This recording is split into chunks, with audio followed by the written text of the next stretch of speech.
Good afternoon. কেমন আছো সবাই? আশা করি ভালোই আছো, আমিও ভালো আছি। তো চলো, আমার ভিডিওটা শুরু করার আগে এই ফটোটা একটু তোমাদেরকে দেখিয়ে দিলাম। আর আমি রান্না বান্না কি করেছি কমপ্লিট তোমাদেরকে আমি দেখাচ্ছি। ভাত হয়ে গেছে, আর ডাল করেছি এখানে, সবুজ মুগ ডাল, টমেটো আর পেঁয়াজ দিয়ে। খুব ভালো লাগে খেতে, এটা এটা একটু গাঢ় করে করতে হয়। আর এটা হয়েছে সয়াবিনের তরকারি।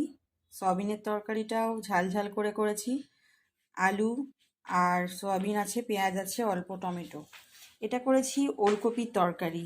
এটা নামানো হয়নি, জাস্ট এক্ষুনি করে নিয়ে আসলাম। ওলকপির তরকারি, ওলকপি কে কে খাও। আর এটা হয়েছে মাছের ঝোল, পাতলা মাছের ঝোল আলু দিয়ে, সিম্পল। তো আমার রান্নার রেসিপি আজকে এটাই, মেনু লাঞ্চের। তো তোমাদের কি আছে আমাকে জানিও। আর সবাই তোমরা কেমন আছো, কেমন করে দিন কাটাচ্ছো, আমার ভিডিওটা কেমন লাগে অবশ্যই কিন্তু কমেন্ট করে জানিও। আর ভালো থেকো। টাটা।